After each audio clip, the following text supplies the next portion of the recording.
into the trade setups and the settings of the FibAlert. So what you want to do is if you ever want to change your properties, you can right click the chart, go to Expert Advisors, click Properties. This brings up our control panel. So there's some settings here. First setting you want to know after you've entered email and password is the server time, the GMT shift. Every broker has a GMT shift. You got to find out what it is from your broker. It could be 2, 3, 4, it could be 0, it could be -2, -4. If you have a US broker, it's going to be at least -5 because that's the East Coast. It could be all the way up to -8 if it's on the West Coast broker. Just put -8. If it's minus, whatever, boom, that's it. Okay, if it's -5. Okay, mine just happens to be 2. If you have ATC brokers, it's 2. The lots setting, if you choose not to use the money management feature, which we will get into, this is an across the board. If you just want a specific amount of lots to be traded with each trade, enter the number here. I just use 0.1, a small amount, because I don't use that feature. If you're not going to use it, just make it 0.1. If you are going to use it and you know the lot size, you need to do all your money management calculations manually, and you know what it is, and that's why you're putting the lot number in there. If you decide, I'm going to tell you real quick, if you use the money management system, which is the power of 20 pips a day, if you have P20 allowed to true, then it's going to negate this lots feature. If you want to use the lots feature, you need to make this false. So that's the lots feature. Slip is just basically your slippage. What's your allowable slippage is? It's 2, that's 2 pips. Now this is the only setting in this whole control panel where the number 2 will actually equal 2 pips. On every other setting, you actually have to add another digit. So if you want 2 pips, you need to make it 20. If you want it 2.5 pips, you would make it 2.5.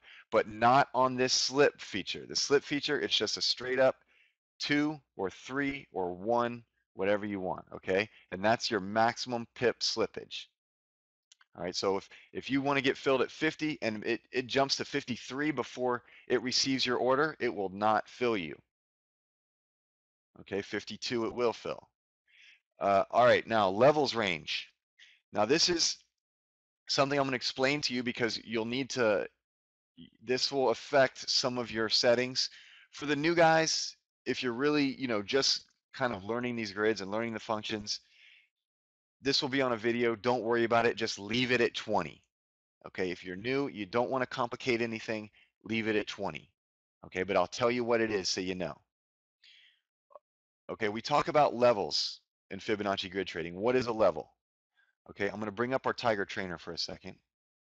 You might have to scroll a little to the right if you can't see the Tiger Trainer grid. It's off to the right of your projection. Let me know if anyone's having a problem seeing the orange Tiger Trainer grid that I just put up. If not, I'm just going to keep on talking and I'll look for any protests, okay? Here we have a level. Let's move our price line up to the level. Boom, okay?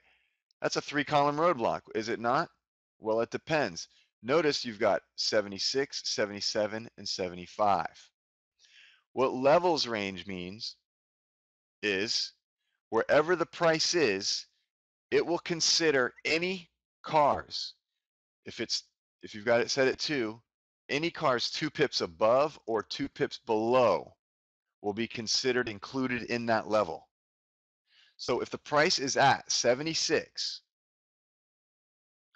and you've got your levels range set at 20, it will count everything from 78 to 74 in that level. So it's giving you a 4 pip range, but it's not 4 from 76, it's just 2 on each side. So if this price, say you're looking for a 3-column roadblocks, okay?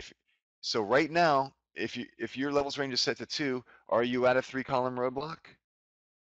Yes, you are, because everything between 78 and 74 is in that level, and these are all in the level. Is this 82 in that roadblock? No. If I were to take, sorry, I might have to mess this up a little bit. Currently, this is not a 4-column roadblock, it's a 3-column roadblock. But if this floats down, all right, to 79, is that a 4-column roadblock according to the levels range? No, because it needs to be at 78, because 76 is where the price is. Now, if I change this to 30, Now I've got a 3 pip levels range, then this would be included. But keep in mind, if you do it too big like this, say you've got your target set looking for a 3-column roadblock, or your entry waiting for a 3-column roadblock on an O to white, then if you've got it set to 3, then this will enter down here. This will enter down at 73. If you're looking for a 3-column roadblock, actually it'll trigger at 74. So it'll trigger at 74 to include that 77. And so the bigger you make it, the further away from your level you're going to be when it enters. So you want it to be tight. I like 20. If you've made it 10, then that still gives you a pip on either side.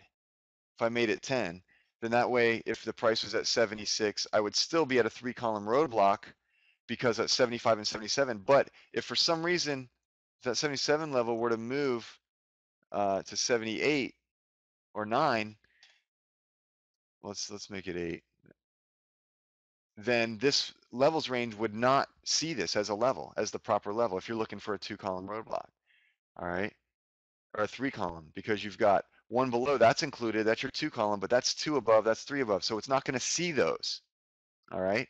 I hope this is making sense, but I think that 20 is a good level for the levels range, and I'll show you how it comes into play later, okay?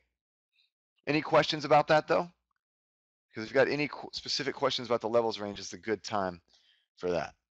And basically, it's just saying, look, if you want to enter an orange to white trade like this looks like, and you want to enter it at a 3-column roadblock, then you got to define what the level is going to be. Okay, all right, good deal. So that's levels range. All right, let's keep on moving.